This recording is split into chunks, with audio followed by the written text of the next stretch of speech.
Boa tarde. Este seminário é sobre o ciclo do nitrogênio e a eutrofização de ecossistemas aquáticos, orientado pelo professor Henrique Paproc na disciplina de Ecologia de Ecossistemas, na graduação em Ciências Biológicas pela PUC Minas. Os integrantes são Amanda Caroline Correia Madureira, Eduardo Rossetti de Queiroz, Fernanda Santos Delgado Silva e João Vitor de Souza Santos. Bom, o nitrogênio é um dos nutrientes mais importantes para a manutenção da vida, constituindo cerca de 78% do ar atmosférico e sendo parte integrante de aminoácidos e do DNA em todos os organismos. Algumas populações carentes no mundo passam fome por não haver quantidade suficiente de nitrogênio, enquanto em outras regiões do planeta há excesso desse nutriente. Nesses casos em que a quantidade de nitrogênio é muito maior do que é necessário, ele se torna um poluente que desencadeia várias reações prejudiciais ao ambiente e à saúde do ser humano. Para entender essa problemática, é necessário conhecer o ciclo do nitrogênio. Nesta imagem, as setas em preto representam a parte natural do nitrogênio, as setas em vermelho a parte que é influenciada pela ação do homem, e os quadrados pontilhados apresentam os reservatórios de nitrogênio na atmosfera, na Terra e nos oceanos. O ar atmosférico, o nitrogênio está presente em sua fórmula molecular N2. Nesta forma, os animais não conseguem absorvê-lo para transformá-lo em aminoácidos. Para isso ocorrer, antes é necessário o processo de fixação biológica, onde bactérias fixadoras utilizam o nitrogênio para produzir proteínas e o converter em amônia, NH3. Ele também pode ser convertido através de descargas elétricas, que fixam o NH3 no solo, através do processo chamado deposição. Nessa nova forma, parte do nitrogênio é absorvido pelos vegetais e outra parte será utilizada por bactérias para um processo de quimiossíntese chamado de nitrificação. A nitrificação pode ser dividida em duas partes. A primeira chama-se nitrosação e acontece a conversão de NH3 a amônia e NO2-, que é o nitrito, efetuado por bactérias nitrossomonas. Na segunda parte, chamada nitratação, as nitrobactérias transformam o nitrogênio em NO3-, que é o nitrato, molécula que poderá retornar à forma de nitrogênio molecular caso passe por um processo chamado de desnitrificação, que também é realizado por bactérias. Quando os animais se alimentam de plantas, o nitrogênio é repassado para eles pelo processo de assimilação e depois lançados ao solo, quando eles defecam ou morrem. Os materiais orgânicos contendo nitrogênio poderão ser decompostos por micro-organismos que irão liberar NH4+, amônio, para a produção de NO3-, nitrato.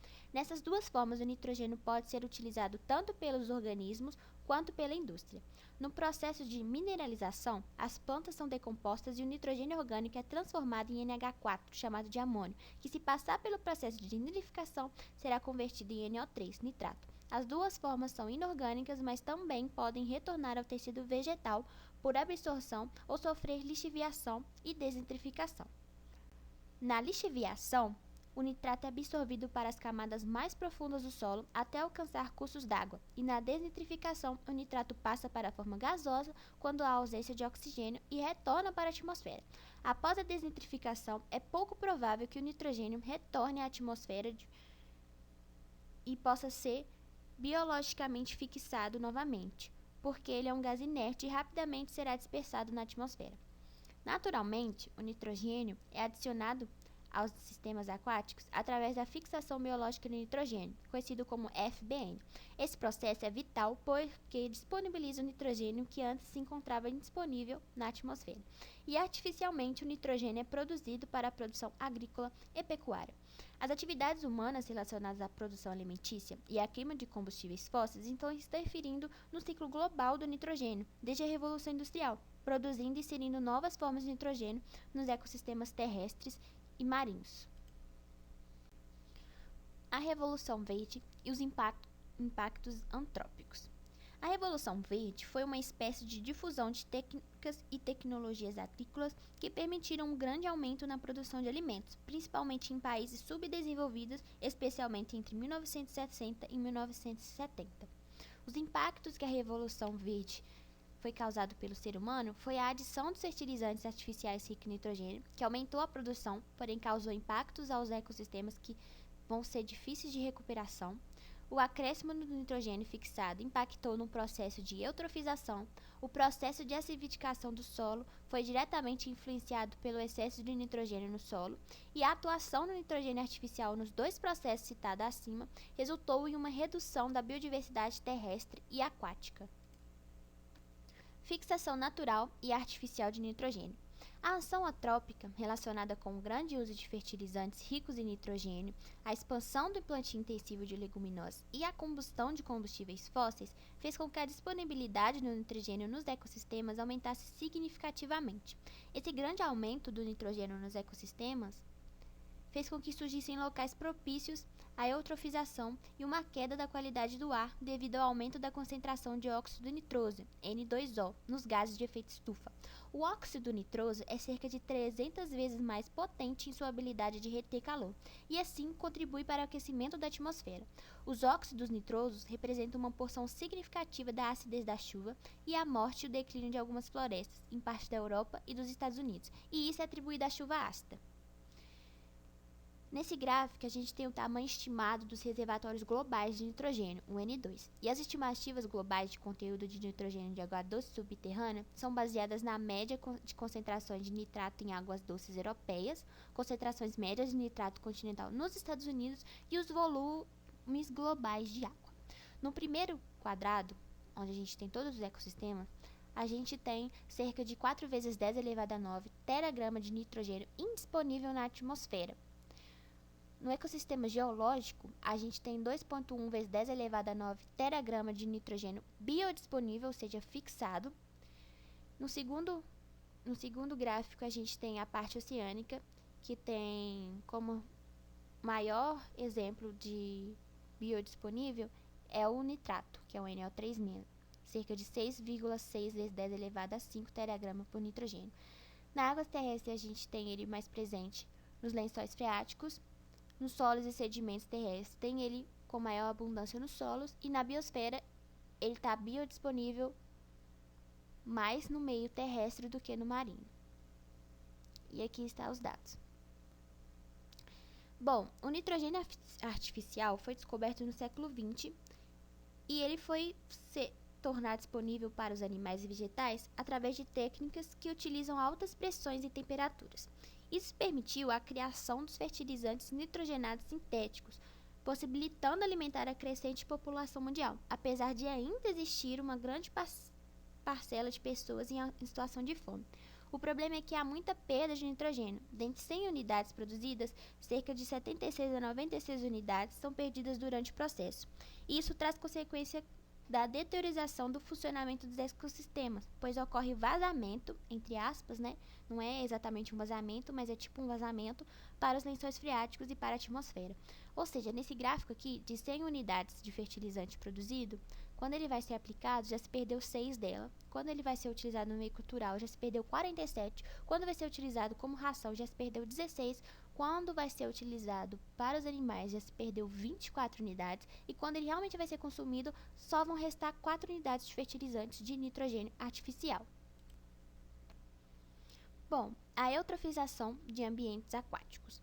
A eutrofização é um processo de poluição de ambientes aquáticos causado pelo despejo de matéria orgânica em corpos d'água provenientes dos dejetos da agricultura e da atividade industrial, além dos esgotos de centros urbanos. A eutrofização consiste em um problema ambiental global que compromete a qualidade da água e a integridade da biota de ambientes aquáticos, desde a nascente até áreas costeiras de todo o planeta.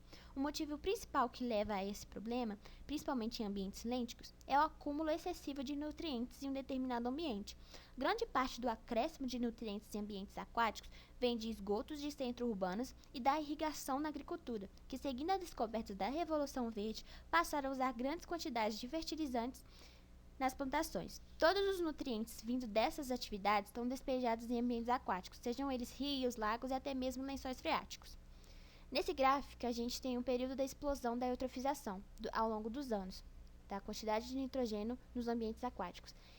E na década de 1960 a 1980, a gente teve um aumento excessivo de nitrogênio nos ambientes aquáticos, que foi justamente a época do ápice da Revolução Verde.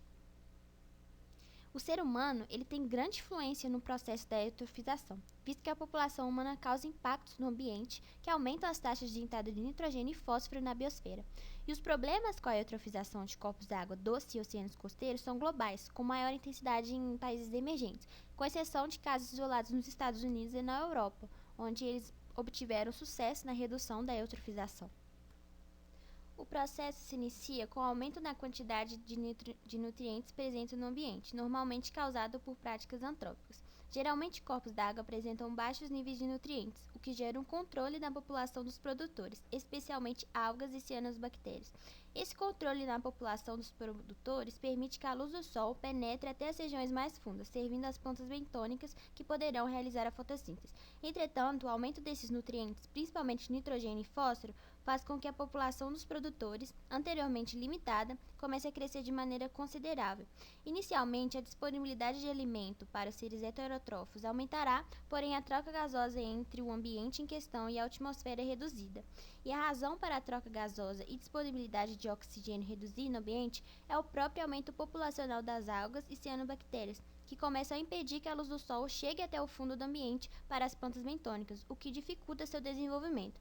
A partir desse ponto, as algas começam a morrer e gerar uma grande quantidade de nutrientes para os seres decompositores, que por sua vez passam a usar o já limitado oxigênio para realizar o processo de decomposição.